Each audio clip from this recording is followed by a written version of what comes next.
Hola, soy Camila Hernández del curso 9.2 y hoy vengo a exponer mi tarea número 1 de cuadros y presaberes de cátedra. Entonces voy a iniciar con el primer cuadro que dice órganos de control de Colombia. Entonces tenemos como un dibujo como de una representación de lo que llega a ser el Estado, lo cual podemos encontrar la Contraloría General de la República, el Ministerio Público, la Contraloría Territoriales, los fondos de bienestar de la Contraloría General, la Defensoría del Pueblo, la Procuraduría General de la Nación, las personerías distritales y municipales y por último la Contraloría General de la República. La pregunta es, ¿por qué si en Colombia existen los órganos de control aún se continúan siendo grandes focos de corrupción? Bueno, yo hablando, miren, he tocado el tema de la corrupción en muchos videos y explicando que es uno de los mayores problemas que tiene Colombia y que lamentablemente cada día es más grave. Pues recordemos que la corrupción es lo que se utiliza como para denombrar o nombrar el efecto como de corromper, de dañar o como si de un abuso, también puede ser un abuso de poder, siendo una aprobación moral o simbólica. Y Colombia, pues ya mencioné, es algo que se presenta continuamente. Y responde a la pregunta de por qué en Colombia existen estos órganos de control, que su nombre dice que es de control, de controlar, y deben evitar estos casos o los casos, las acciones, las personas que lleven a cabo la corrupción, porque sigue existiendo tanta corrupción. Y es porque la corrupción ha llegado a tal nivel que es tan grande que incluso se encuentra infiltrada dentro de estos órganos. Es algo ilógico y irónico pensar de que en los órganos que deben controlar la corrupción se encuentre corrupción. Pero pues así, o sea, la corrupción tiene algo muy llamativo que es la avaricia, en este caso que es por ganar o bienes, servicios, dinero en general.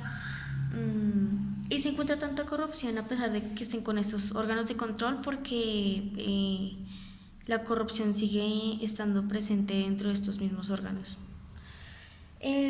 Toca realizar un dibujo en el cual negáramos o contradecir lo que decía la imagen del módulo de cátedra, al cual eran varias personas y se notaba en el dibujo que las personas representaban a diferentes estratos sociales, eh, formando un país, los cuales estos construían poco a poco el país.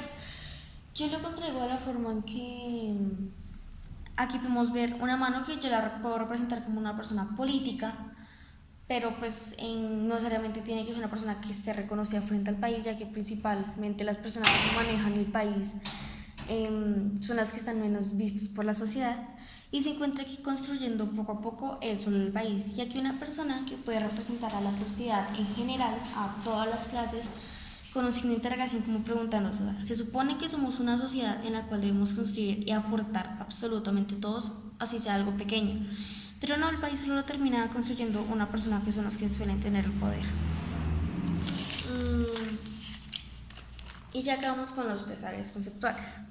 Entonces, la primera pregunta es, ¿por qué recibimos un dinero por unas horas de trabajo?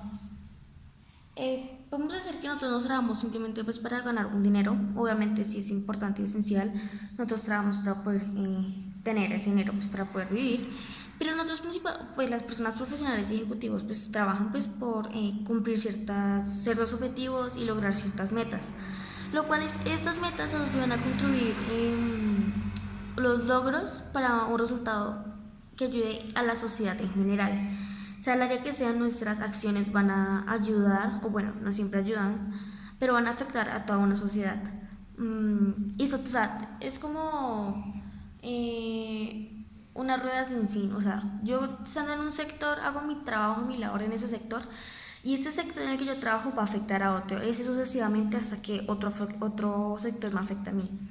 Nuestros padres de familia ponen a circular este dinero, bueno, pues nuestra familia en general lo circula y lo genera, ya que como mencioné, por el pago de sus labores, estos generan un bien, en este caso que es físico y económico, y las personas desarrollan esto con el fin de poder subsistir, tener lo básico como el alimento, un techo, si tienen hijos de estudio, pagar impuestos, etcétera. ¿Qué beneficio recibe el núcleo familiar cuando se recibe dinero por trabajo? Bueno, el beneficio es poder tener, como ya mencioné, una estabilidad financiera, lo que esto incluye los recursos como el alimento, estudio, vestimenta, y ya mirando a partir de eso con lo básico que uno tiene, mirar si se puede dar de una forma, o sea, dicho de una forma social, darse ciertos lujos, o sea, mirar qué más puede desarrollar con ese dinero ya teniendo lo básico. ¿Quiénes controlan el gasto del dinero en la familia? Bueno, obviamente no todas las familias son iguales y no todas manejan el dinero de la misma forma, pero principalmente lo manejan o son los padres o las personas adultas o mayores que se encuentran de este núcleo familiar. Y también aquí ya parte de la diferencia es que unas personas trabajan el dinero en pareja como son y lo juntan y separan, ok, de todo nuestro dinero reunido sacamos tanto para impuestos y todo eso. O hay unas familias que ya lo hacen por aparte, lo que ganó el padre, él se encarga de tales cosas con el dinero que él ganó, la madre con sus cosas, pues eso ya depende de la familia que otra cosa. ¿Qué sucede cuando se gasta más de lo que se gasta, perdón, más de lo que se gana en la familia? Bueno, obviamente las ganancias familiares, como mencioné, no permiten que los menores las manejen, ya que no deben conocer mucho el tema, y esas ganancias tienen que ser muy bien financiadas y administradas, porque si no, pues, como hace la pregunta, por el riesgo de gastar más de lo que uno gana.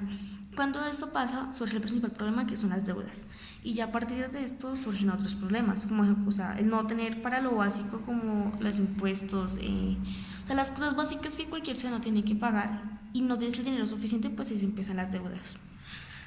¿Qué crees que pasa con los dineros de tu familia paga por los servicios públicos? Pues la pregunta responde en parte, ya que como la pregunta menciona, principalmente esos cubren los servicios que, o sea, todos como ciudadanos e integrantes pues, de la sociedad utilizamos para nuestros servicios que usamos diariamente. Ya con estos dineros que nosotros suministramos llega a los recursos que estos obviamente nos reparten los bienes, y ya que, o sea, los recursos que son repartidos necesitan de un manejo, los cuales se gastan, eso se sustentan con el dinero. ¿En qué consiste el impuesto predial? Bueno, el impuesto predial es un pago que se debe cubrir por todas las propietarias de una vivienda y mantener al corriente.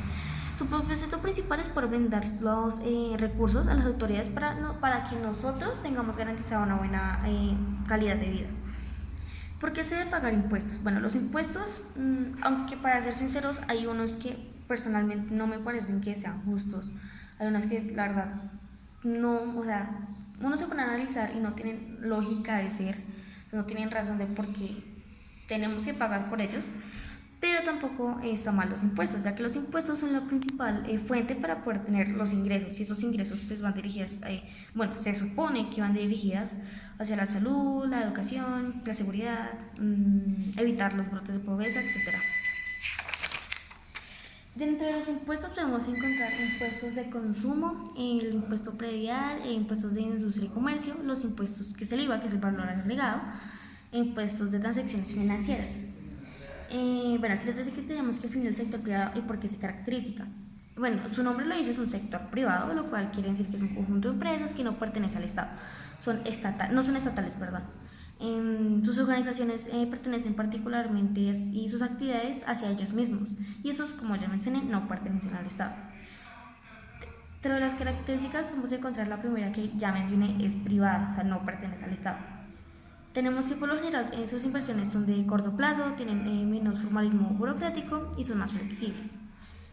El sector público, definir el sector público y quienes lo representan. Bueno, como su nombre indica y podemos inferir, es lo contrario al sector privado, ya que estas son corporaciones o pues instituciones que pertenecen al Estado. También se entiende que estos son estatales, lo que es estatal es público, entonces en el sentido de que no pertenece solo a una persona o solo a una empresa, sino a los habitantes en general, a todos los habitantes. Lo representan los tres poderes del Estado, que es el poder legislativo, ejecutivo y judicial. Y por última pregunta tenemos en qué consiste el gasto público. Bueno, el gasto público es cuenta monetaria total que desembolsa el sector público para desarrollar sus actividades. Y ese sector público, como agente económico, tiene diferentes objetivos, diferentes metas como tal y funciones. Y yo muchas gracias por su atención.